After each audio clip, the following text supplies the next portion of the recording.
Hi guys, it's Laura, and if you don't already know, I lost my first daughter due to cervical incompetence, causing me to go into labor at 20.5 weeks. If you want to hear the whole story, you can watch this video up here. And for my second pregnancy, I chose to have a cervical cerclage, and so I wanted to sit down and just share my experience and share some things that I wish I knew before I had gotten it. So I am not a doctor or a medical professional, I just wanted to sit down and share my experience and share some of the things that I have learned.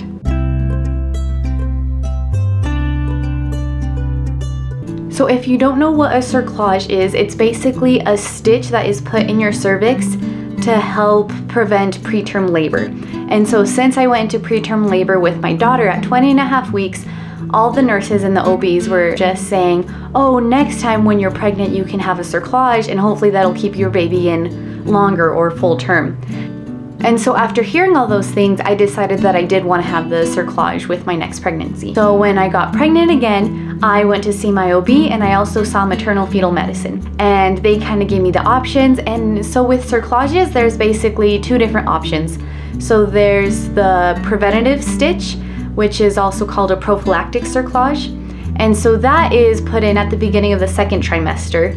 And it's like what it sounds like, it's to prevent preterm labor from early on. Since I already had a past with preterm labor, that would have been a good option for me. And then there's another option of just kind of waiting it out, going to see maternal fetal medicine and having my cervix measured every 2 weeks, beginning sometime in the second trimester until 24 weeks.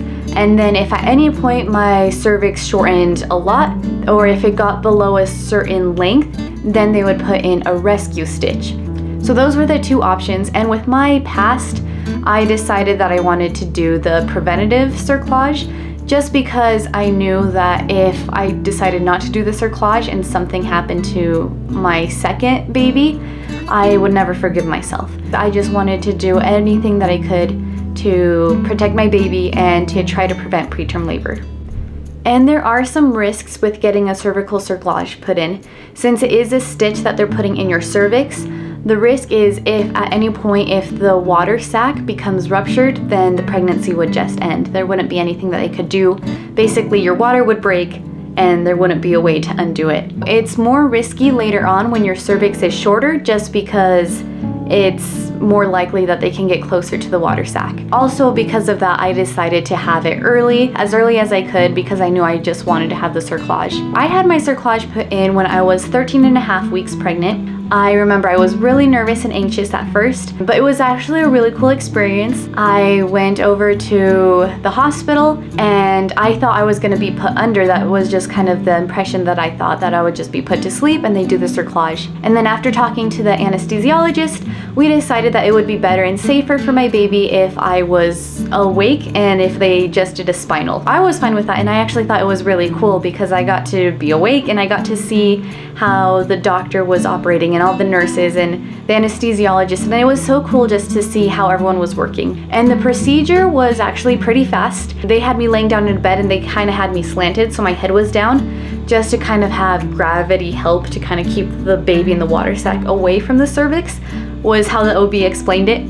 So I was just kind of laying back. I was numb, I didn't feel anything. The procedure actually was really quick. It only took about 20 minutes for the doctor to go in and make the stitch.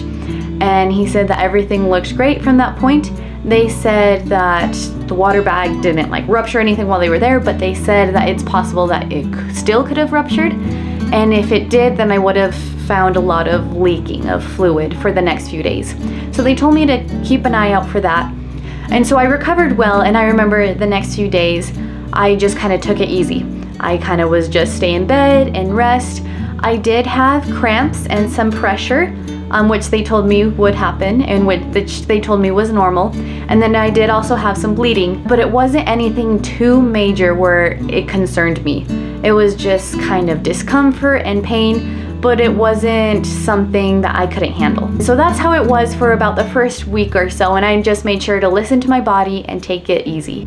And now with this pregnancy, when I was about 17 weeks, I started having a lot of pressure and cramping, and I actually started having contractions.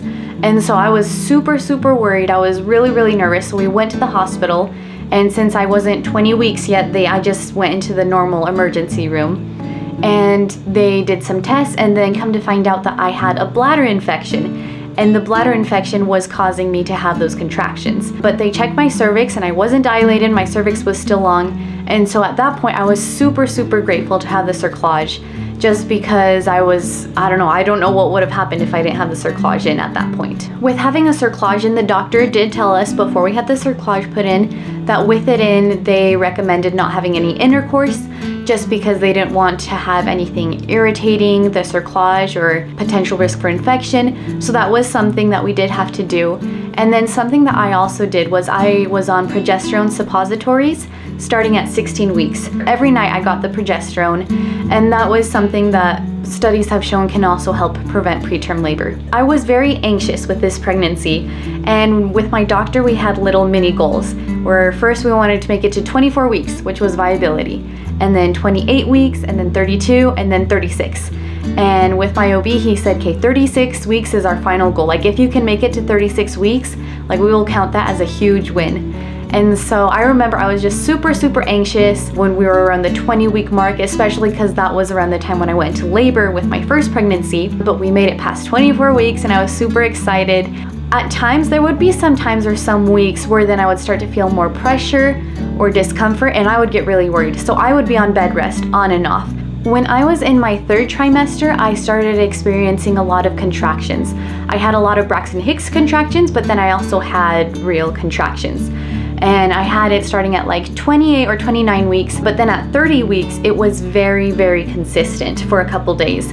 And so I went in and I told my OB about it, and then they checked me and they monitored me, and they saw that I was having consistent contractions. Luckily, I was not dilated at that point, so they gave me a steroid shot just in case I did go into preterm labor. The steroid shot is something to help the baby's lungs mature in case they're born prematurely. But luckily, I didn't go into labor at that point. And so on and off, especially around like the 30 weeks, I just had a lot of contractions. So I would just kind of take it easy because I wanted to make it to 36 weeks at least. So I was doing everything that I could to kind of keep my baby inside of me. I got my cerclage taken out when I was 36 weeks pregnant. And when I got the cerclage taken out, they checked me and I was already dilated to a 2. And then my son was born a week later. And so some things that I wasn't really prepared for was it was very uncomfortable getting the cerclage taken out.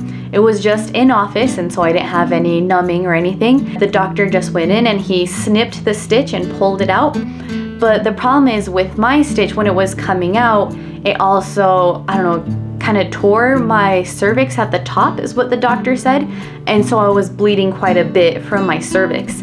And so the doctor had to put pressure on it to try to stop the bleeding. And so that was really uncomfortable. And it was for a while, and the doctor almost had to put stitches in to stop the bleeding on that part of my cervix. But then luckily, after a few minutes, I stopped bleeding. And so I didn't need any stitches. Something that I also didn't know that I wish I would have known before was that having a cerclage can actually cause you to have contractions, because it is something that is in your cervix, something that usually isn't there. It can cause irritation to the uterus, which can cause the uterus to contract. So I wish I would have known about this before, so then I wouldn't be so worried and stressed every single time. I still would have taken precautions and mentioned to my AOB every single thing that happened or anytime I had contractions, but I wish I knew beforehand just so I could have some peace of mind. Because a lot of times in the 3rd trimester when I was having contractions, I would get really worried and really anxious because I thought, oh, I was going into labor. I thought every single time that I was going into labor. But I wish I knew from the beginning that sometimes contractions could happen, just so then I can be aware, and so then I can kind of differentiate and know, like, okay, are these just contractions or am I going into labor? And then now another thing that I wasn't prepared for was postpartum recovery was a lot longer for me physically. I did tear quite a bit when I delivered my son. I had some 2nd-degree tearing down into the side, and so I had lots of stitches. And so I remember they said, like, okay, like the first 6 weeks, you'll feel just really sore. And so I did feel really sore. But I remember at my 6-week postpartum appointment, I still felt like dry and sore and a lot of pain and discomfort. And so when the OB checked me, he said like, oh yeah, your cervix is healing good from the cerclage. Like your stitches are like, they dissolved, everything's looking great. So I was really confused why I was still in a lot of pain and discomfort. And then I realized that it was because of the cerclage. And it felt like it was just really dry up inside of me. And it was still just kind of tender and uncomfortable. And it was something that I could just feel. And that lasted for almost 6 months where I could still feel that discomfort. It was worse the first like 3 or 4 months. And so that wasn't something that I was really prepared for. But something that I've learned is that witch hazel pads would really help. And padsicles that I made were also really, really great for that. But I just wish that I knew beforehand, because for the longest time I didn't think it was that. I thought it was just I was taking a really long time recovering, so I thought there was something wrong with me, but it was just because my cervix was still healing from having the cerclage put in. Now I actually only ended up having a cerclage for my second pregnancy.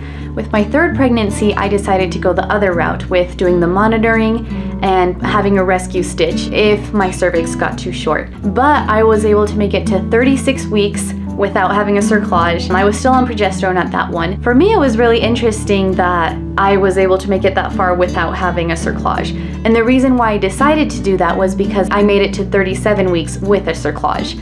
So I knew if I could at least make it to term with a cerclage, I felt confident that my body could still hold my baby long enough for my baby to be healthy and survive without a cerclage. Now, although having a cerclage was uncomfortable and painful for me, I do not regret it at all. It gave me so much peace of mind knowing that I had some kind of extra support to help keep my baby in longer. And I'm willing to do anything for my children. I am willing to do whatever it takes to have a healthy baby.